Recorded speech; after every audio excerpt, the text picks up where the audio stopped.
Story 31.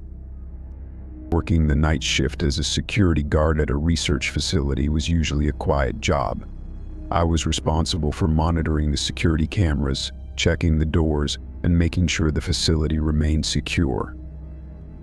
It was an uneventful routine, just me and the silence of the night, with the occasional hum of machinery from the labs. But one night, everything changed, and I discovered a hidden camera feed that turned my routine into a waking nightmare.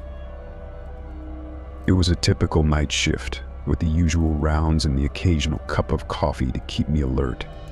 The security booth was my base of operations, a small room with a desk, a bank of monitors, and a radio for communication with the other guards. The cameras showed various parts of the facility, from the front entrance to the labs and the corridors in between. During one of my breaks, I decided to explore the system, checking for any unused cameras or hidden feeds. I was curious, wondering if there were any blind spots or old cameras that had been forgotten.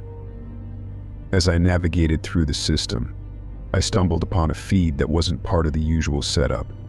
It was labeled Hidden Feed, and it showed footage from the security booth, my security booth.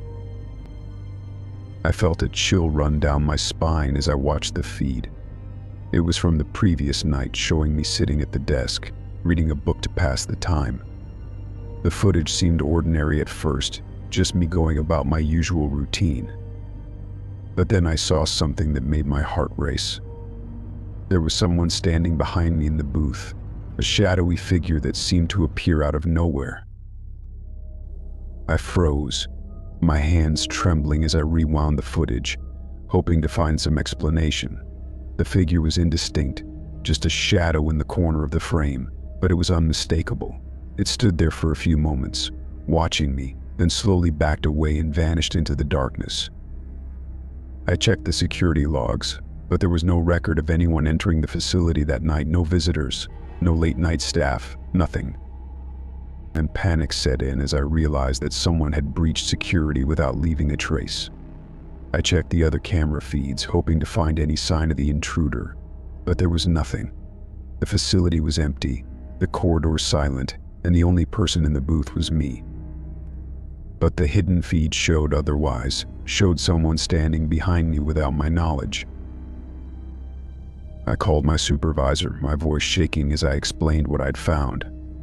He seemed puzzled, asking me if I was sure I hadn't just imagined it. I insisted that the footage was real, that someone had been in the facility without being detected. He promised to send backup and told me to stay put until they arrived. The wait felt like an eternity, the silence in the facility growing more oppressive with each passing moment. I kept my eyes on the monitors, expecting the shadowy figure to reappear, but the screens showed nothing but empty corridors and darkened labs. I checked the security booth, the corners where the figure had stood, but there was no sign of anyone else. When the backup guards arrived, we searched the facility, checking every room and corner, but found nothing. The facility was secure, and there was no evidence of forced entry or tampering with the cameras. It was as if the shadowy figure had never been there, as if it had vanished into thin air. The incident left me unnerved. The hidden camera feed is a stark reminder that the facility held its own secrets. The shadowy figure, the breach in security, the lack of any record at all pointed to something beyond my understanding. I knew I had to be cautious, to stay on high alert, because someone out there knew how to move through the facility without being detected. I asked my supervisor about the hidden feed, but he claimed not to know anything about it. The whole situation felt like a puzzle with missing pieces, each question leading to more uncertainty. I knew I couldn't stay on the night shift, not after what I'd seen. The shadowy figure, standing behind me in the booth, was a haunting reminder that some things lurk in the shadows, waiting for the right moment to strike. I transferred to the day shift, where the light of day offered some comfort, but the memory of the hidden camera feed lingered. The research facility, with its dark corners and hidden feeds, was a place where the line between reality and nightmare could easily blur. I was glad to leave the night shift behind, but I knew that the shadowy figure was out there, somewhere, watching and waiting.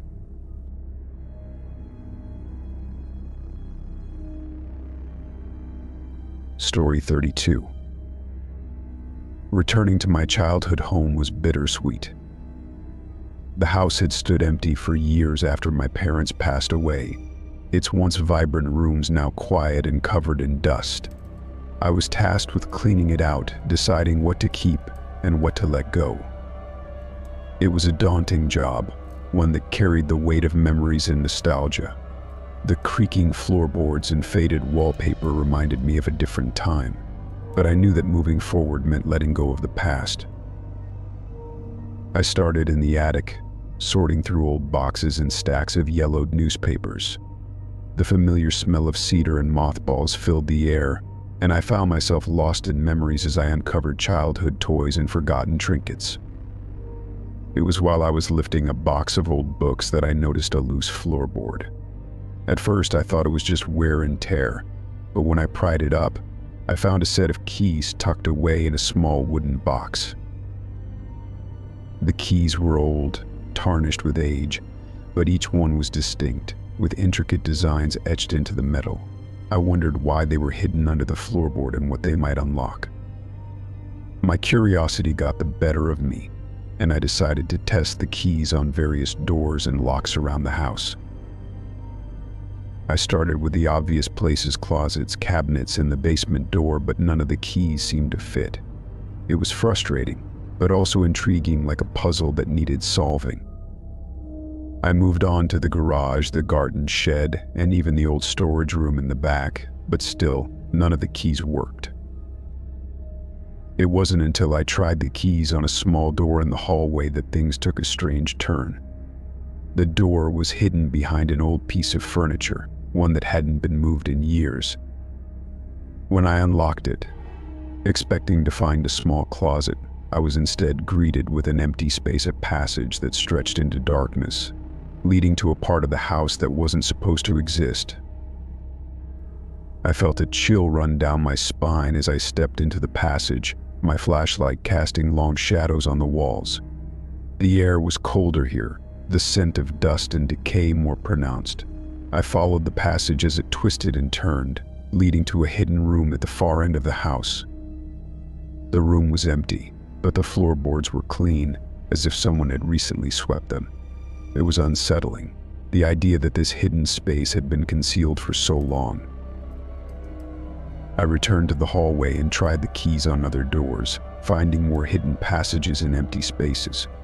Each one was unique, with its own twists and turns, but they all shared the same eerie silence. It was as if the house itself had been keeping secrets, hiding parts of itself from the outside world. I began to wonder why these hidden spaces existed and what their purpose might have been. The more I explored, the more questions I had. Was there something my parents never told me? Was this house hiding a dark past that I had never known about? The keys seemed to unlock more than just doors. They opened a gateway to a history that had been carefully concealed. As I ventured deeper into the hidden passages, I couldn't shake the feeling of being watched. The shadows seemed to move on their own, and the creaking of the floorboards felt like footsteps following me. I knew I had to leave, to get out of the house before the darkness that had been hidden for so long reached me. I packed up my things and left the house, the keys clutched tightly in my hand. I decided to hand them over to a friend who was an architect, hoping he might have some insight into why these hidden spaces existed. He promised to investigate, but I wasn't sure I wanted to know the answers. The idea that my childhood home held secrets that I had never known about was too much to bear. The set of keys, the hidden passages, and the empty spaces that weren't supposed to exist were a stark reminder that some places hold secrets that are better left undisturbed. The memories of my childhood home had changed, overshadowed by the mysteries that I had uncovered. I knew I would never return, never again walk through its creaking hallways, because the house had revealed a darkness that was best left in the past. Story 33. The old lighthouse stood on a rocky cliff overlooking the sea, its once bright paint now faded and peeling. It had long been abandoned, a relic from a bygone era when ships relied on its light to navigate the treacherous waters. I had always been skeptical of ghost stories and haunted tales, but this lighthouse had a reputation for being one of the most haunted places on the coast. My curiosity got the better of me, and I decided to explore it for myself. The wind whipped through the tall grass as I made my way up the narrow path to the lighthouse. The air was filled with the scent of salt water and the distant sound of waves crashing against the rocks below. The lighthouse loomed ahead, its broken windows and rusted railings adding to its eerie charm. I felt a surge of excitement, ready to debunk the ghost stories and prove that the only thing haunting this place was a good imagination. The door creaked as I pushed it open, the hinges groaning with age. Inside, the lighthouse was dark and musty, the faint light from outside barely penetrating the gloom. I clicked on my flashlight, the beam casting erratic patterns on the walls. The interior was a mess, with broken furniture and debris strewn across the floor. It was clear that no one had been here for years. As I explored the lower levels, I came across an old desk tucked away in a corner. It was covered in dust, but a small leather-bound journal caught my eye. It was worn, the pages yellowed with age, but the writing was still legible. I picked it up and began to read, curious to learn about the former lighthouse keeper who had once called this place home. The journal described the daily life of a lighthouse keeper, the maintenance, the isolation, and the occasional storm that tested the structure's strength. But as I flipped through the pages, the tone changed.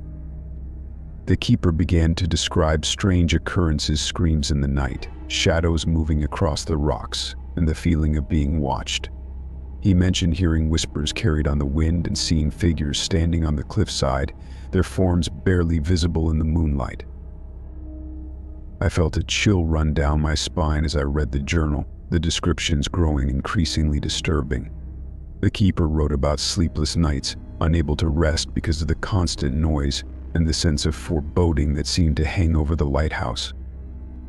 He even mentioned seeing figures in the lighthouse itself, moving through the corridors when he was alone. As I reached the final entry, the screams began. At first, I thought it was my imagination, the journal playing tricks with my mind. But the sound grew louder, echoing off the rocks and filling the lighthouse with a haunting wail. It was a scream, like someone in agony, carried on the wind from the cliffside below. My heart raced as I dropped the journal, my flashlight shaking in my hand. I ran to the nearest window, expecting to see something on the rocks, but there was nothing, just the dark sea and the crashing waves. The screams continued, each one piercing and filled with pain. It was as if the voices from the journal had come to life, their tormented cries reaching out from the past. I knew I had to leave, to get out of the lighthouse before the screams found me. The journal, the stories of the former lighthouse keeper, the haunting echoes, it was all too much, too real. I rushed down the narrow staircase, my footsteps echoing in the cramped space. The screams seemed to follow me, growing louder like a chorus of lost souls crying out for help. As I burst through the lighthouse door and ran down the path, the screams faded, replaced by the distant roar of the sea. The wind whipped around me, carrying the scent of salt water and the remnants of the haunting cries. I didn't look back, afraid that I might see the figures from the journal standing on the rocks, watching me as I fled. I reached my car and drove away, my hands trembling on the steering wheel. The lighthouse, with its decaying walls and broken windows, had revealed a darkness that I couldn't explain. The journal, the screams, the ghostly figures, it was a reminder that some places carry a heavy burden, a history filled with sorrow and loss. I knew I would never return to that lighthouse, never again walk its narrow corridors or peer out at the cliffside below. The haunting screams were too real, too filled with pain, a testament to the tortured souls that still lingered in the shadows of the old lighthouse.